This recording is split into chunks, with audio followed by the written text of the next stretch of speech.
মাছ উঠেছে। হ্যাঁ, কি মাছ? সুন্দর এই প্রকৃতির মাঝে আপনাদের যদি চারদিকটা দেখায়, দেখতে পাচ্ছেন খুব সুন্দর এলাকা। তো এখানে এক ভাই মাছ ধরছে, তো তার মাছ ধরা আপনাদের একটু দৃশ্য দেখায়। এই যে দেখতে পাচ্ছেন, ইনি কিন্তু এখন জাল ফেলবে। তো ইনি অনেক দূরে আছে আমাদের এখান থেকে, তো তারপরে আপনাদের জুম করে দেখাবো। তো দেখতে পাচ্ছেন এখন মূলত সে জাল ফেলার জন্য প্রস্তুতি নিচ্ছে। তো দেখা যাক সে জালে তার তার জালে কি মাছ উঠে সেটাও দেখবো। এখন জাল ফেলছেন। এই যে, তো জাল ফেলাটা কিন্তু খুব সুন্দর হয়েছে, ভালোভাবে জালটা পড়েছে।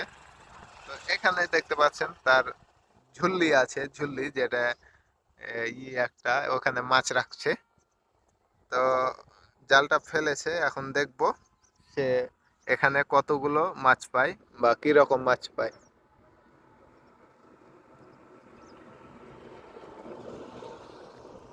প্রাকৃতিক ভিউটা আপনাদের যদি দেখাই, যে দেখতে পাচ্ছেন খুব সুন্দর একটা ভিউ। মূলত আমরা ব্রিজের ওপর থেকে এই ভিডিওটা শুট করছি। তো জাল মোটামুটি টানা পথে।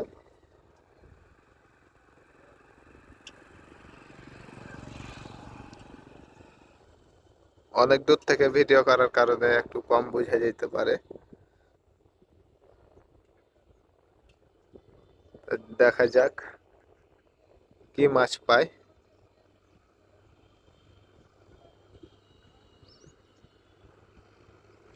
এখান থেকে তেমন একটা বোঝা যাচ্ছে না, তো এখানে কাছে আসুক তারপরে আমরা দেখব এখানে তিনি কি মাছ পান।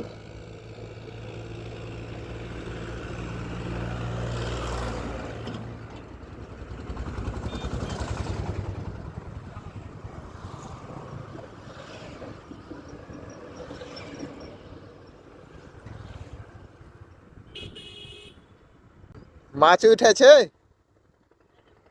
হ্যাঁ, কি মাছ?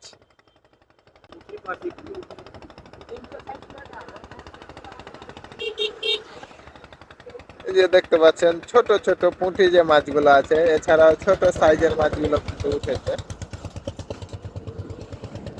যে পুঁটি মাছের মতো। তা আমরা অনেক দূর থেকে ভিডিও করার কারণে তেমন একটা নাও বুঝে যেতে পারে। আর একটু কাছ থেকে জুম করে আপনাদের দেখায়। তো কিছু মাছ পেয়েছে। তো এখানে কয়েকবার জাল ফেলার পরে তার যে তরকারিটা যদি হয়, বাড়ির তরকারিটা হয়, সেটার জন্য এখানে এসেছে। তো মূলত এগুলো বিক্রি করার উদ্দেশ্য নয়, তাকে জিজ্ঞেস করে যেটা বুঝতে পারলাম